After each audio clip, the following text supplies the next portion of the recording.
네, 안녕하세요. 미소교회 맹경재 목사입니다. 기독교 알코올문제연구소 안성희 소장님 나가 계십니다. 소장님 안녕하세요. 예.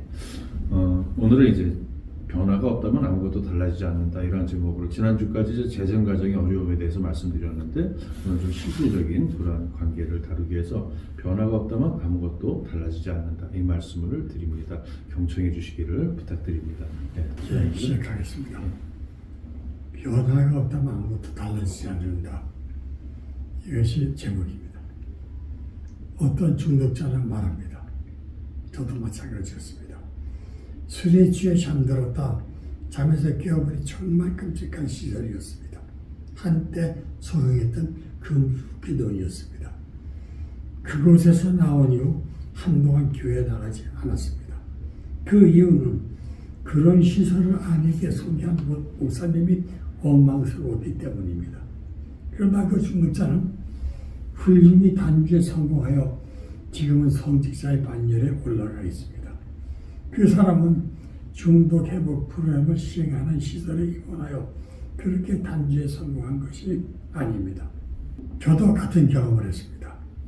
이미 금주기도원 정성시대에서 언급한 것과 같이 그것은 엄중한 격리시설이었습니다. 간헐적으로 자동차 소리와 자동차 행상의 확성기 소리로 미루어보아 민가에서 멀지 않는 곳으로 추적할 수 있었지만 검은 커튼으로 가려진 창문을 통해 밖을 확인할 수 없었습니다. 창가에는 수용된 환자들의 탈출을 염려해 감시조가 지키고 있었기 때문입니다. 아내의 배려로 격리에서 풀어나 반자유를 얻었을 때 경악한 것은 폐쇄병동에서 풀려나 기도원 군의에서 소위 고참들의 행보였습니다. 후배 환자들이 가족이 면회를 오면 얼마의 돈을 용돈으로 준다는 사실을 그들은 잘 알고 있었습니다. 그래서 그들은 면회한 후배 환자들을 이끌고 1km 정도에 위치한 아랫마을로 내려갑니다. 그곳에 작은 구멍가게가 있었습니다. 그 가게에 설치된 공중전화를 사용하라는 친절을 표방한 것이었으나 그 대가로 술을 사라는 것이었습니다. 대부분 환자들이 정신병원을 거쳐 마지막으로 버려지다시피 그것까지 오기 때문에 이미 병원 군기에 익숙해 있었습니다. 그들은 만약 그들의 요구를 거절했을 때의 보복을 본능적으로 잘 알고 있습니다. 그래서 순순히 그들의 요구에 순응했습니다. 이렇게 면회 신고가 고참들에게 순대적으로 이어졌습니다. 이것이 당시 소위 금주 기도를 표방하며 중독자 치료를 위한 시설을 알려진 곳에서 일어나는 일들이었습니다. 거의 모든 중독자들은 강제 아니면 강압에 의해 비동적으로 치료시설에 들어갑니다. 중독자와의 생활을 바로 그것이라고 말하는 가족들은 그런 악몽 같은 생활을 견딜 수 없어 또는 술로 죽어가는 남편을 더는 두고 볼 수 없어 그런 시설로 보냈습니다. 그곳에 끌려온 환자들은 자신을 강제로 입원시킨 아내에게 보복을 강행하기도 했습니다. 퇴원 후 자기 아내를 정신병자로 보나 정신병원에 입원시키는가 하면 퇴원 후 술에 마시되어 심한 구타로 아내에게 보복을 하는 사건도 자주 발생했습니다. 그러나 그들 중 일부는 자신을 돌아보기 시작을 합니다. 참담했던 과거를 직시하고 내가 왜 이런 곳에 와야 했는지 스스로 판단을 합니다. 과거와 다른 미래가 정리된다면 현재 이곳에서 내가 해야 할 일이 무엇일까? 아무 계획도 없이 무작정 길을 나서는 사람은 없습니다. 그러나 대부분 환자들은 아무 계획 없이 무작정 치료기관의 문을 나섭니다. 제가 만난 환자는 미국 유학까지 한 여성이었습니다. 저와 상담할 기회가 와서 그녀에게 물었습니다. 그녀는 병원 세 곳을 거쳐 네 번째로 금주 기도원까지 온 것이었습니다. 병원에서 무엇을 했습니까? 그녀는 밥 주면 밥 먹고 약 주면 약 먹고 왔다고 수리했습니다. 모든 환자들이 다 그렇게 하는데 당신은 그것 말고 또 무엇을 했냐고 물었습니다. 가끔 알코올 위험성을 깨우는 교육도 있었으나 한기로 듣고 한기로 흘렸다고 고백했습니다. 그리고 무슨 생각을 했냐고 묻자 그녀는 한참 머뭇거리다가 얼굴을 붉히면서 말했습니다. 1시 앞이 집에 돌아갈 생각만 했습니다. 집에 가서 할 일을 하게 뭐하느냐는 질문에 그녀는 아무 계획도 없었다고 고백을 했습니다. 그것도 한 번이 아닌 3번 모두였다는 것입니다. 중독자가 살아나기 위해서는 앞에서 과거의 5가지로 구분했던 것처럼 계획도 그렇게 세울 수가 있습니다. 내가 왜 존재하는가라는 질문에 정직하게 대답하는 것은 과거와는 다른 미래가 되기 위해 여기에서 해야 할 것이 무엇인지 깨닫게 해줍니다. 첫 번째 영적 각성입니다. 해야 할 일 중 하나가 예수께서 대답하여 이르시되 진실로 진실로 네게 이르노니 사람이 거듭나지 아니하면 하나님 나라를 볼 수 없느니라. 요한복음 3장 3절의 말씀입니다. 어디서 왔는가라는 질문에 대답하면서 우리는 자신의 최선의 노력과 생각과 의도를 그리고 알코올이 재난과 동일한 결과를 가져온다는 것을 깨달았습니다. 우리의 노력과 관계없이 우리의 능력으로 삶을 감당할 수 없는 사람이며 변화하기에 무력한 사람임을 자각하는 시점에 이르렀습니다.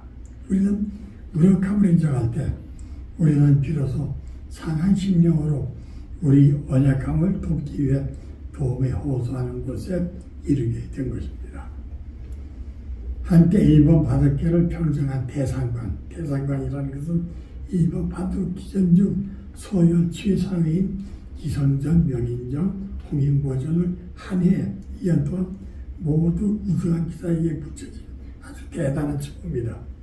이 대상관이 위협을 달성한 프로기사 조치우는 목숨을 걸고 바둑을 준다고 했습니다. 그에게 생명과 바둑 중 어느 것을 선택하느냐고 묻는다면 그가 과연 생명 대신 바둑을 택할까요? 미국 43대 대통령 부시는 40대 지독한 알코올 중독자였습니다. 그런 그에게 그의 부인이 최후 통첩을 했습니다. 나를 선택할 것인가 아니면 술을 선택할 것인가 둘 중 하나를 선택하라고. 결국 부시는 아내를 선택하고 그의 아내의 지극한 사랑과 빌리그레함 목사의 영적 지도로 영적으로 각성된 그런 줄을 완전히 끊고 아버지에 이어 미국 대통령이 된 것입니다. 독일 상인 오페레트는 통상을 위해 인천 아파트까지 진출하여 조선 정부의 허락을 기다렸습니다. 그러나 조선 정부의 식권자 우선 대응군은 철저한 유교국가인 조선에서 조상 기재사를 거부하는 서양 문물을 받아들일 수가 없었습니다. 사전에 조선에 관한 정보를 습득한 오페레트는 서산에 있는 흥선대원군이 선친인 남영균의 묘를 밟은 도구라고 그 휘체를 가지고 협상을 시도하려 했습니다. 통상을 허락하면 시신을 돌려주고 그렇지 아니하면 시신을 훼손하겠다는 협박으로 통상권을 받아내려는 계획이었습니다. 그러나 묘는 해타지를 워낙 단단히 하여 아침까지도 도움할 수 없었습니다. 날이 밝아오자 그는 황급히 철수를 했습니다. 이 보고를 받은 흥선대원군은 화가 머리끝까지 침으로 판도에 촉각을 해세우고 대대적으로 천주교 밖에 돌입했습니다. 몰래 천주교를 믿던 사람들은 줄줄이 체포되어 관하로 끌려갔습니다. 그들은 참혹한 죽음을 당했습니다. 그를 문초하고 사형을 집행하는 관리 중 한 사람도 그들의 죽음이 가슴 아팠습니다. 착하고 어린 백성들이 단지 천주를 믿는다는 이유 하나만으로 죽는 것을 지켜볼 수만은 없었습니다. 그래서 그들을 살리기 위한 묘 하나 생각해냈습니다.